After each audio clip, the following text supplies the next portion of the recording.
Welcome to back my YouTube channel. आज हम start करने वाले हैं बीएससी थर्ड ईयर का मोस्ट इंपॉर्टेंट टॉपिक बायोस्टैटिक्स। तो बायोस्टैटिक्स बीएससी थर्ड ईयर की जूलॉजी में भी है और बॉटनी में भी है और दोनों में ये सेम है। दोनों में इसे पढ़ना है और दोनों में ये 25-25 नंबर का क्वेश्चन पूछा जाता है। तो देखते हैं बायोस्टैटिक्स क्या होता है। बायोस्टैटिक्स दो वर्ड से मिलकर के बना होता है, बायो प्लस स्टैटिक्स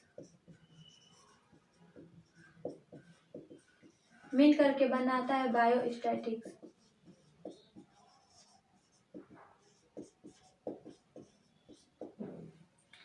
बायो का मतलब होता है लिविंग बींग्स एंड स्टैटिक्स जो होता है मैथ का एक ब्रांच होता है, इसे हम मैथ में पढ़ते हैं। और स्टैटिक्स का अगर हम मीनिंग देखें तो स्टैटिक्स का मतलब होता है आंकड़े या फिर सांख्यिकी। तो अगर मैथमेटिक्स का यूज हम बायो में करते हैं तो उसी को हम बोलते हैं बायोस्टैटिक्स। तो अगर हम इसका डिफिनेशन देखें तो बायोस्टैटिक्स में बी डिफाइंड एज और may be application of interstitial method of the solution of biological problems, the application of statics methodology to analyze the biological variations such as the analysis of variability। तो अगर हम simple language में अगर इसका definition देखें तो statics यानी कि मैथमेटिक्स का यूज अगर हम लिविंग बींग्स में करते हैं उसी को हम बोलते हैं बायोस्टैटिक्स को अगर हम एग्जांपल लेकर के समझे तो एग्जांपल में लिविंग बींग्स लेंगे, जैसे एनिमल और प्लांट हम ले लेंगे। तो एनिमल का अगर हम देखें तो बहुत सारे ऑर्गेनिज्म है, तो उन सारे ऑर्गेनिज्म का अगर हमें क्लासिफिकेशन करना है या फिर उनके पॉपुलेशन को काउंट करना है तो उन सब में बायोस्टैटिक्स की ज़रूरत हमें पड़ती है।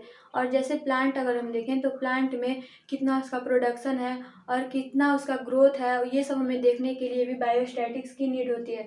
तो उसके लिए हमें क्या करना पड़ता है, सबसे पहले डाटा का कलेक्शन करना पड़ता है, उसके बाद से रिप्रेजेंटेशन ऑफ डाटा, फिर इंटरप्रिटेशन ऑफ डाटा, फिर प्रेजेंटेशन। तो ये सारे बायोस्टैटिक्स के फादर अगर हम देखें तो बायोस्टैटिक्स के फादर फ्रांसिस गाल्टन है और इन्हीं को फादर ऑफ बायोस्टैटिक्स बोला जाता है।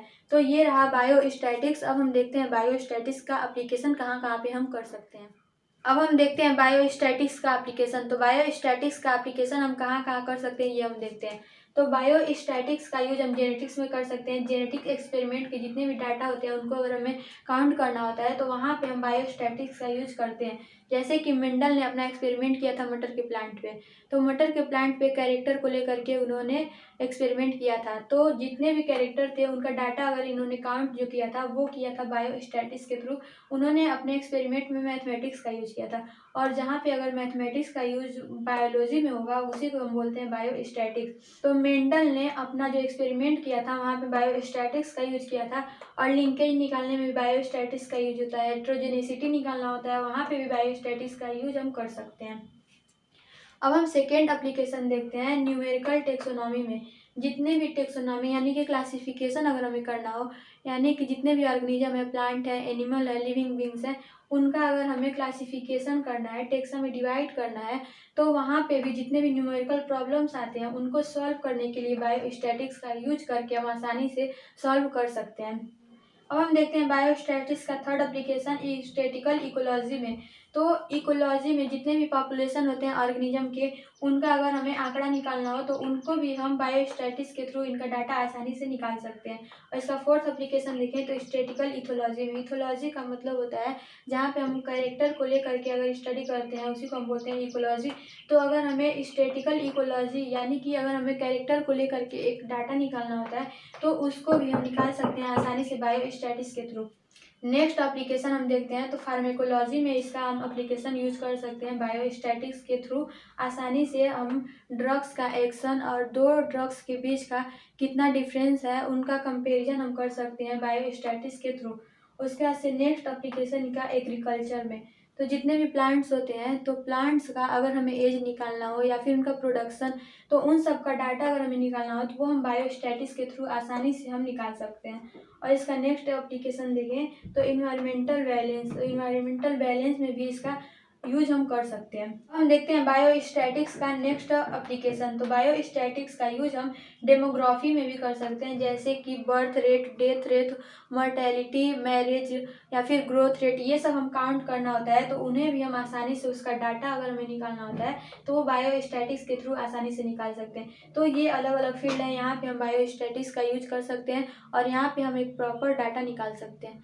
तो अब हम इसके आगे देखते हैं। अब हम देखते हैं एम ऑफ बायोस्टैटिक्स, यानी कि बायोस्टैटिक्स का क्या उद्देश्य है, ये हम देखते हैं। तो इसका फर्स्ट एम है generation of data through experimental investigation and simple survey, यानी कि एक्सपेरिमेंटल इन्वेस्टिगेशन और सिंपल सर्वे के थ्रू डाटा को जनरेट करना, यानी कि डाटा का निर्माण करना। किसके थ्रू? एक्सपेरिमेंटल इन्वेस्टिगेशन और सिंपल सर्वे के थ्रू। इसका फर्स्ट एम हो गया। और इसका जो सेकेंड एम है presentation of data in suitable paper diagram graph etc, यानी कि पेपर डायग्राम और ग्राफ में डाटा को प्रेजेंट करना। बायोस्टैटिक्स का थर्ड एम अगर हम देखें तो बायोस्टैटिक्स का थर्ड एम है draw valid inference from data collected and predict the future outcomes from the data. जो भी हम डाटा कलेक्ट किए हैं उससे क्या हम कंक्लूजन निकालते हैं, वो कंक्लूजन निकालना इसका एम है। और फ्यूचर में क्या क्या उससे हम भविष्यवाणी कर सकते हैं, ये उसका उद्देश्य है बायोस्टैटिक्स का एम। और इसके आगे हम नेक्स्ट पार्ट में देखेंगे। Thanks for watching.